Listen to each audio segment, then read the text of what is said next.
Estamos de volta com Gente.com, hoje falando sobre a geração Y. E o meu convidado é um grande autor de livros para os pais, professores, também para os jovens, Sidney Oliveira, um palestrante também, né, Sidney? Roda esse Brasil, porque todo mundo quer saber, principalmente, o que eu faço com o meu filho jovem. Você O vê? pessoal está perdido, Sidney? Bastante, viu? Quando Bastante. eu digo Porque, pessoal, eu também. nós, Eu você tenho um sabe menino que de tem uma 14 coisa, anos a gente fala de e eu fico assim, gerações. será que eu estou acertando? Será que eu estou errando? Não, eu queria pegar o gancho que você falou de geração, porque são geração Y. A pessoa às vezes até ouviu a frase, mas não sabe o que que é. Ah, bem A lembrado. gente classifica as gerações de uma forma didática, não é nada científico, tá? Então, quando a pessoa estiver ouvindo, fala assim, não, de que geração eu sou? Isso aí é uma coisa meio seletiva, porque a pessoa nasceu em dezembro de 79. Ah, eu sou Y ou eu sou X? Quer dizer, a data de nascimento é só uma referência didática, mas não científica. As gerações nunca existiram, isso aí é só uma definição sociológica. Mas eu gosto de dizer assim, quais são as gerações? Então a gente tem hoje, na sociedade, várias gerações convivendo simultaneamente. Uma Costuma coisa... falar em 5 gerações São convivendo, 5, não é? isso, são 5 gerações. Assim, a sociedade moderna nunca tinha experimentado isso e as anteriores também não. No máximo eram 3, depois foram 4 gerações convivendo e agora nós estamos vivendo com 5 gerações. Quais são as 5 atuais? Nós estamos falando da Baby Boomer, pessoas que nasceram na década de 40 e 50, a geração X, que nasceu na década de 60 e 70, a Y, que nasceu na década de 80 e 90, a Z, que nasceu após 2000, quer dizer, a garotada de hoje, os adolescentes, tá? E aí são 4, né? Aham. Então, mas dessa turma toda, tem a vovó e o bisavó, que é a Ixi. geração dos veteranos que Aham. nasceram antes da década de 40 e que estão aqui. Sim. Aí nós temos uma pegada diferente. Quer dizer, cada geração dessa foi influenciada pelo momento social que nós estamos vivendo. Todas elas, de alguma maneira, estão hoje juntas. Esse movimento nunca aconteceu de uma forma tão intensa na sociedade. Nós nunca vimos tantas pessoas com mais idade. O que aconteceu foi, nos últimos 30 anos, aumentou a expectativa de vida. Nós estamos falando Sim. aí que há 30 anos atrás, a frase que se falava era que assim, eu vou até os 60 bem. O que vier a mais é lucro. O Estatuto do Idoso, que foi escrito nesse período, determinou que idoso a partir de 60 anos. O que está ficando esquisito hoje, você falar que um idoso tem 60 anos, porque a pessoa ainda está Superativo, né? superativa, está jovem e tudo mais. Então, nós estamos vendo assim, nós estamos vivendo hoje um período que a expectativa de vida oscila, e é óbvio que mais ou menos, mas de um modo geral as pessoas estão se posicionando dizendo, eu vou bem até os 80. O que vier a mais é lucro. Nós colocamos 20 anos a mais nessa expectativa e a gente tem que lidar com isso. Então a gente vê comportamentos de pessoas mais veteranas que ainda estão atuando no mercado, mas eles trazem toda a cultura e todo o comportamento da sua infância para a infância de hoje. E aí fica um choque muito grande, um susto muito grande. O que a gente acaba vendo é que as gerações mais veteranas, a gente tem um nome, eu tenho um nome que eu uso para eles, que é a geração FY. Né? Tem a geração Y, que é dos jovens de hoje, né? Que a gente fala, o Y, tem a Z que está chegando, né? Aham. Mas eu chamo que todas as demais gerações juntas são a geração FY.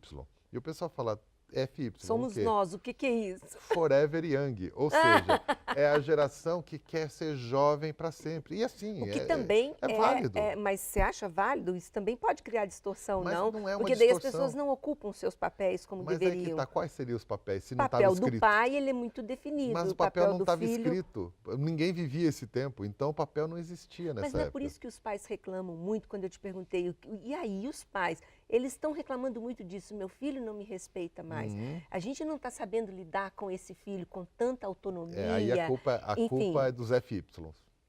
A culpa é nossa. A é culpa de nossa. qualquer veterano hoje, quem tem mais de 40 anos, foi aquela geração que nasceu e aprendeu a ver televisão. Começou a ver televisão. E a televisão trazia um recado e continua trazendo. Você quer, você precisa, você não pode ficar sem, você deseja.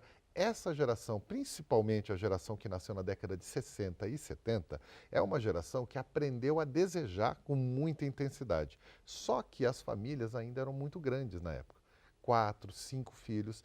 Essa geração que aprendeu a desejar queria muitas coisas, porque a televisão mostrava que você podia ter as coisas, só que ele não podia ter tudo porque ela tinha que dividir. Então é aquela casa típica, né, que tem o pai, a mãe, 5 filhos, Você divide quarto, divide banheiro, só tinha um banheiro, divide televisão, divide bicicleta, divide roupa, você divide tudo. Essa geração cresce, na década de 80 ela começa a entrar forte no mercado de trabalho. O que essa geração faz, que a gente chama de geração X, ou os jovens de hoje, os veteranos de hoje, né?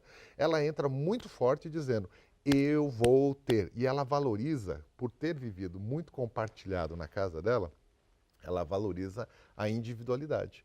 Ela quer a individualidade. Então, quando ela começa a ter filhos, os jovens da geração Y de hoje, ou seja, quando essa geração, na década de 90, começa a ter filhos, ela adota um parâmetro diferente. De querer dar.